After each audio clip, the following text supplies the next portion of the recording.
to the Cold War. A global standoff that divided the world for nearly half a century, a conflict not fought on open battlefields, but through ideology, espionage, propaganda, and fear. While superpowers clashed over missiles and manifestos, another silent force shaped the era women. From the kitchens of suburban America to the factories of the Soviet Union, from protest lines to secret intelligence rooms, women were not bystanders in this global tension. They were active players, influencers, and survivors. However, their impact remains one of history's most overlooked front lines. Across nations and ideologies, women shaped, influenced, and endured the political, social, and psychological battles of the Cold War, proving that even in the shadows of superpower rivalry, the voices of women echoed with power, resilience, and change. In the battle for hearts and minds, women became powerful symbols of ideology. In the United States, the ideal woman was the smiling homemaker, a guardian of the suburban dream. Magazines, Hollywood films, and advertisements painted her as proof that capitalism brought freedom, comfort, and happiness. Her spotless kitchen and radiant smile were weapons of soft power, showing the world that democracy meant prosperity. Across the Iron Curtain, the Soviet woman was her mirror opposite, not confined to the home, but building the future. She was the worker, the engineer, the mother of socialism. Posters and parades celebrated her strength, her equality, her duty to the collective. And as thus, two women, two worlds, each used as a symbol of their system's success, one embodying freedom through family, the other equality through labor.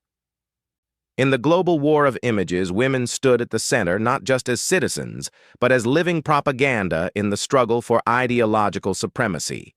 Behind the speeches, the treaties, and the headlines, the real Cold War was fought in silence, in coded messages, whispered secrets, and unseen betrayals. And in that hidden war, women played a far greater role than history ever cared to mention.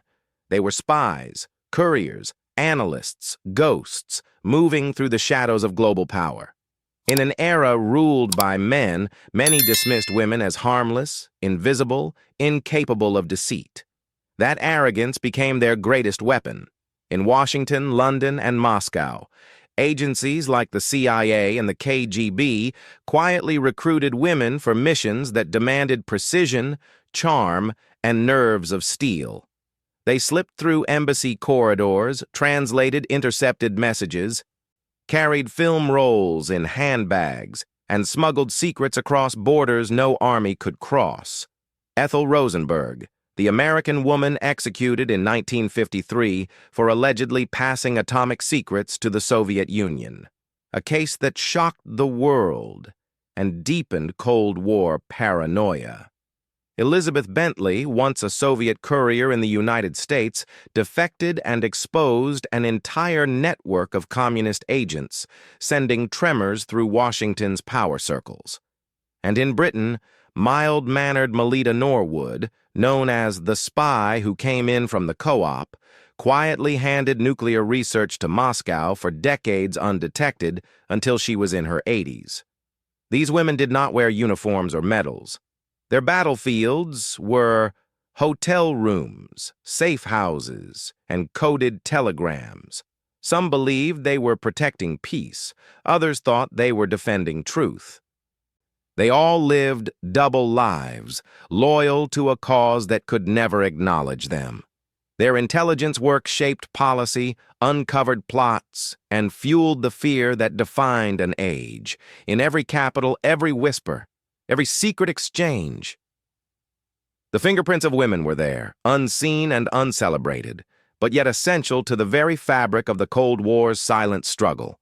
While the Cold War raged in backrooms and battlefields, another front line emerged. One powered not by armies, but by voices, conviction, and courage. Women across the world stepped forward, not as soldiers, but as advocates for peace, equality, and justice. In the West, women took to the streets, the podiums, and the pages of newspapers. The Women's Strike for Peace movement, born in the United States in 1961, saw mothers, teachers, and activists march against nuclear testing and the threat of annihilation. Their simple message was, "End the arms race, save our children," which resonated louder than the speeches of generals. Figures like Eleanor Roosevelt, already a symbol of global diplomacy, used her influence at the United Nations to promote human rights and international cooperation. Anthropologist Margaret Mead spoke of understanding cultures, not conquering them, urging nations to replace fear with knowledge. And behind newsroom desks and university halls, female journalists and scholars challenged policies that fueled division, giving voice to reason in an age of paranoia. Across the Iron Curtain in the Eastern Bloc, women worked under stricter boundaries, yet their influence was no less profound. Soviet women held seats in government, ran factories, and managed social programs, symbols of socialist equality, though often controlled by the party's agenda. When oppression boiled over, many stood with their people. In Hungary, 1956, women joined the revolution, carrying supplies to the front and tending to the wounded. In Czechoslovakia, 1968, they defied Soviet tanks with words, courage, and songs, their protests echoing the universal cry for freedom. Far beyond Europe, in the global South, women became the beating heart of liberation movements.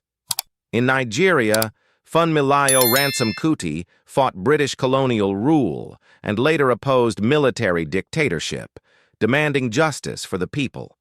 In India, Lakshmi Sahgal, a veteran of the independence struggle, carried her wartime spirit into social reform and women's rights.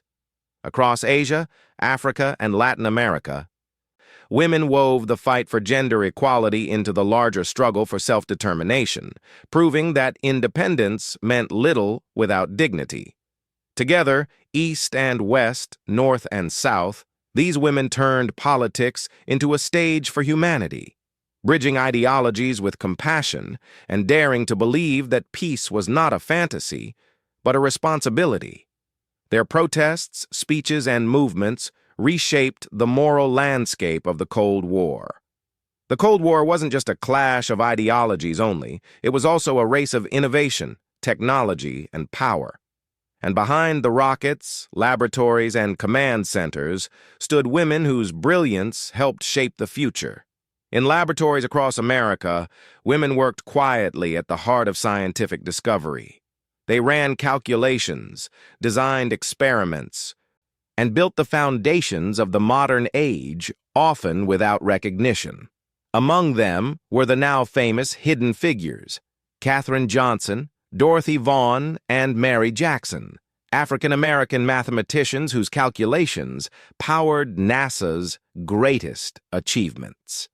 Their precision guided the Mercury and Apollo missions, ensuring astronauts could reach the stars and return safely home. Across the Iron Curtain, the Soviets found their own symbol of progress.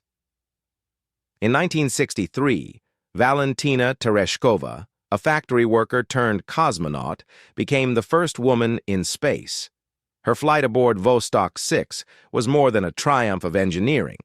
It was a declaration to the world that socialism could launch both men and women beyond Earth itself. As her capsule orbited the planet, millions watched in awe. For a moment, amid the Cold War's rivalry, humanity looked upward, inspired by the courage of one woman. From nurses and radio operators to code breakers and intelligence analysts, they formed the unseen backbone of NATO and the Warsaw Pact. They monitored transmissions, decoded messages, tracked aircraft, and treated the wounded, maintaining the machinery of defense that never slept. In a conflict without front lines, they became the human link between technology and security, between science and survival. as they all shared the same determination to prove that intellect and bravery knew no gender. From the launch pads of Cape Canaveral to the control rooms of Moscow, from the labs of Los Alamos to the front lines of Berlin, women were not just witnesses to progress. They were its architects. They turned equations into orbits, communication wires into lifelines, and courage into history. And in the cold silence of space and war, their quiet work spoke volumes, a testament to the power of skill, perseverance, and the human spirit in the shadow of global rivalry. It is also pertinent to note that the Cold War was not fought only with weapons. It was fought with images, stories, and style. In this battle for influence, women became both the canvas and the message symbols of what each side claimed to stand for. In the West, the silver screen glowed with glamour and promise.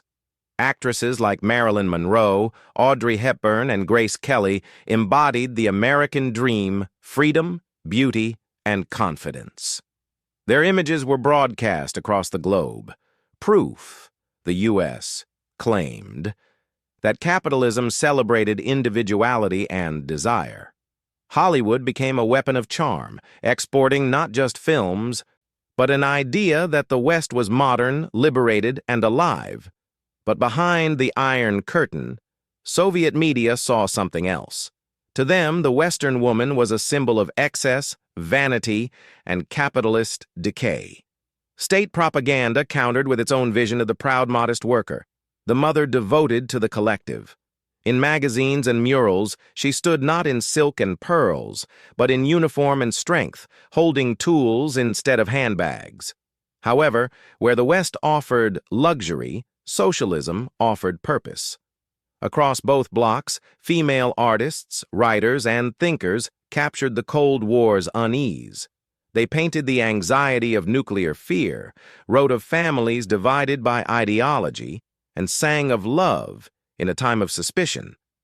Their work exposed the contradictions of the age, a world obsessed with peace, yet preparing for destruction.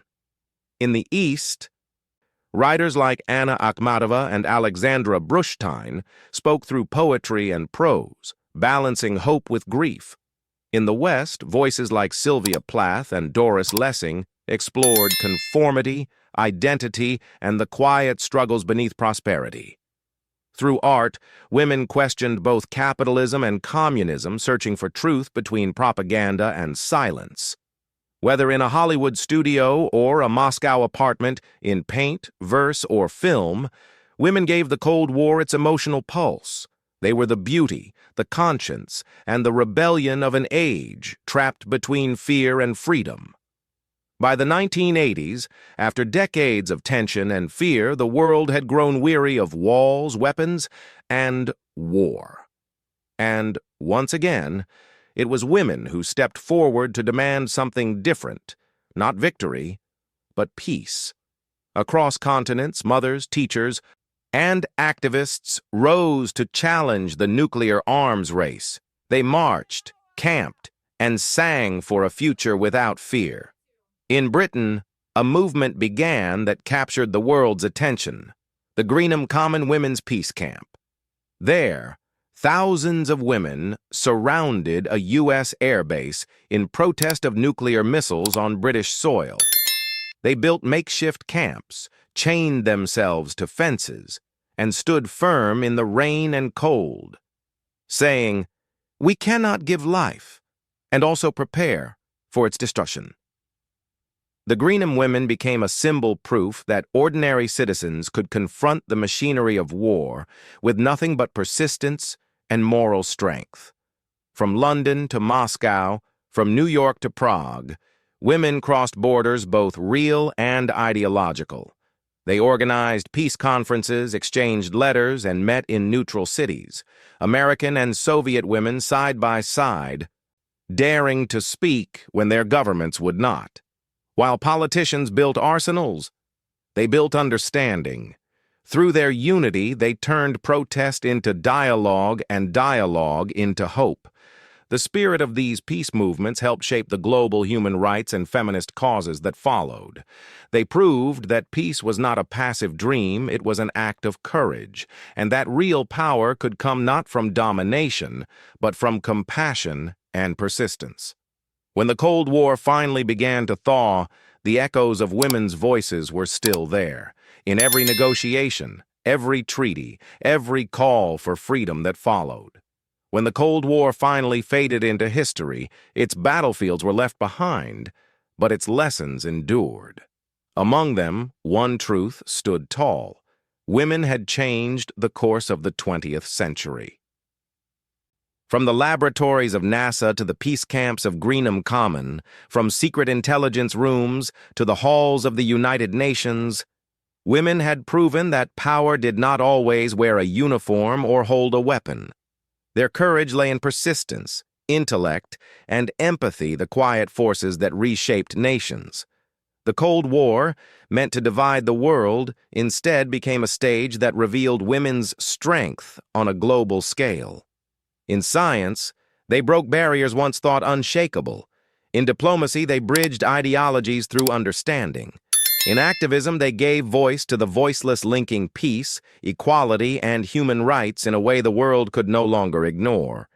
Their influence sparked a new wave of global feminism, grounded not in rivalry, but in solidarity, a movement that crossed borders, languages, and politics.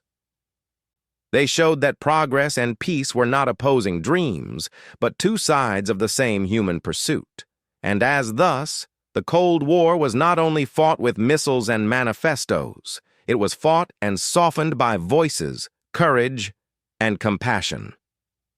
The legacy of those women endures in every peace treaty signed, every barrier broken, and every generation that dares to believe that even in the coldest of wars, humanity can still find its warmth. From the corridors of power to the front lines of protest, from laboratories to living rooms, women shaped the Cold War in ways history too often forgets. They were political voices guiding diplomacy, scientific minds driving innovation, and cultural figures reflecting the hopes and fears of a divided world. Recognizing their roles transforms how we understand the Cold War itself. It was not just a story of superpowers and standoffs, but a story of people and of women whose resilience challenged both systems and stereotypes. Their influence did not end with the fall of the Berlin Wall, but lives on in every movement for equality, every call for peace, every breakthrough that followed. The Cold War was a defining struggle of the 20th century, and women were not its bystanders, but its architects of change. Their courage, intellect, and compassion remind us that even in an age of conflict, the true power to transform the world lies not in fear, but in humanity. Don't forget to hit the like button and subscribe.